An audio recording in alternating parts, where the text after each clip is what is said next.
The Supreme Court is coming to the end of its current session, and during this session, it agreed to hear 3 cases involving religion. One was about whether an online Catholic school could become a charter school. The answer was no. Another was about whether parents of children in public schools can opt out of LGBTQ instruction for their children. No decision yet announced. They usually save cases like that for the last day of the term. But the third case involves a tax exemption for the Catholic Charities Agency of the Diocese of Superior, Wisconsin. The Wisconsin Supreme Court had denied Catholic Charities' request for a religious exemption from the state's unemployment tax. And why? Because the Wisconsin Supreme Court and a lower court had determined that Catholic Charities' activities were not religious. They were charitable and secular. The U.S. Supreme Court recently overturned this lower court decision by a 9-0 unanimous vote. The Bishop of Superior, Wisconsin, Bishop James Powers, said after this decision that it would let Catholic Charities continue to serve those in need in our diocese and beyond. At the heart of Catholic Charities ministry is Christ's call to care for the least of our brothers and sisters without condition, without exception. It's amazing that such a case had to make its way to the Supreme Court. But that is the culture in which we live. In the gospel today, what does Jesus say to his disciples? Not send the hungry crowd away, but you give them something to eat. We have come on pilgrimage to our cathedral to celebrate Christ's call to perform the corporal and spiritual works of mercy. These are the actions of the Church that the Church identifies as ways to show compassion and to help those who are in need. The 7 corporal works focus on physical needs and material necessities. Feed the hungry, give drink to the thirsty, clothe the naked, shelter the homeless, visit the sick, visit the imprisoned, and bury the dead.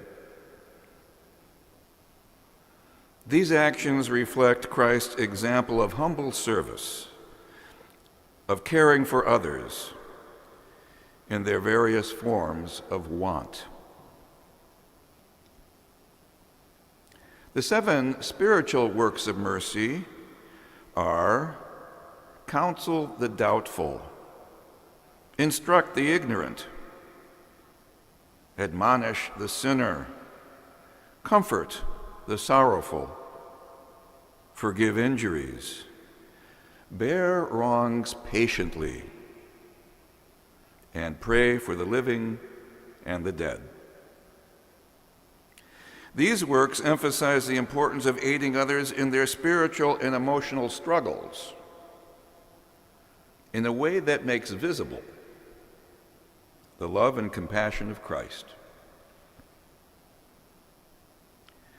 My brothers and sisters, we find ourselves in the midst of a Jubilee year, a holy year, in which God offers us the grace to grow spiritually, especially through our desire to love God above all else and our neighbor as ourselves, the great commandment. The document announcing the holy year, it's called a Bull of Indiction, is entitled, Hope Does Not Disappoint.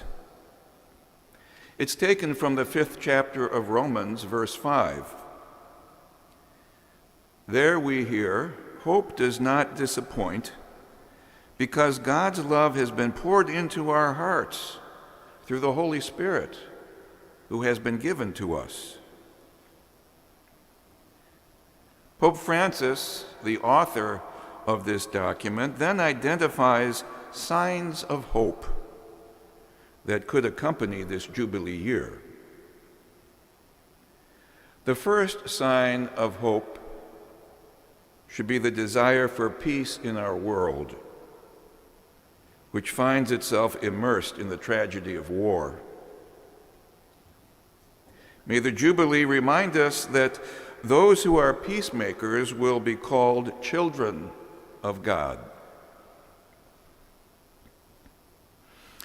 During the Holy Year, Pope Francis calls upon us to be tangible signs of hope for our brothers and sisters who experience hardship of any kind. Prisoners who feel the restrictions of their incarceration, a lack of affection, and often a lack of respect for their persons. Signs of hope should also be shown to the sick, whether at home or in hospital. Such visits give rise to gratitude and joy. The young, Pope Francis says, also need signs of hope. Without hope, the young can grow discouraged, listless, and find no meaning in their lives. Let us reach out to them, for they are the joy and the hope of the church and indeed the world. And so many others as well. Migrants searching for a better life, exiles, displaced persons, and refugees, the elderly who feel lonely and abandoned, and of course, the billions of poor who make up a majority in this world who lack the essentials of life. Let us not forget them. They are most always the victims and not the ones to blame. In all these situations, we recall the words of Jesus in the 25th chapter of Matthew. Whatever you did for one of these least brothers and sisters of mine, you did it for me. This is the yardstick by which Christ the King will judge us and everyone else. We must recognize Christ in those who are in need. And I'm happy to say, during this Jubilee year, that Catholic Charities of West Michigan has offered opportunities for the people of our local church to be involved in the corporal works of mercies. And at least one parish community has begun a St. Vincent de Paul Society, which reaches out to those who are in need and very concretely and exactly what they need provides for them at this time. Today, on this feast of Corpus Christi, the Eucharistic years of revival, 3 in number, come to an end. Our gospel account of the miracle of feeding the hungry crowd reveals a particular dimension of the Eucharist. It is food for the journey. That, in turn, reveals the profound connection between the Eucharist and the virtue of hope, the focus of this Jubilee year. Hope strengthens us on our pilgrimage through this world. We are pilgrims of hope, because our reception of the Eucharist unites us with the risen and glorified Christ right now. Yet the Eucharist is for us a pledge of future glory, not its fullness. We long for heaven. We gaze upon Jesus under the humble appearances of bread and wine, but we do not yet see him face to face. But this is our hope, and we are called to be hope for others. Hence the importance of these spiritual and corporal works of mercy. We might say that participation in the works of mercy is an extension of our Eucharistic processions, especially on Corpus Christi. These give public witness to our belief in the Lord's presence in the Eucharist, to be sure. But we also live out the dismissal at the end of Mass. Go in peace, glorifying the Lord by your lives, and go and announce the gospel of the Lord. In the acts of mercy that we practice, we are pilgrims, messengers of hope. We share Christ with others and offer a glimpse to them of God's love for them. Let us bring God's love to a world, to people who need it so much. May you and I and our parishes provide tangible signs of hope for others.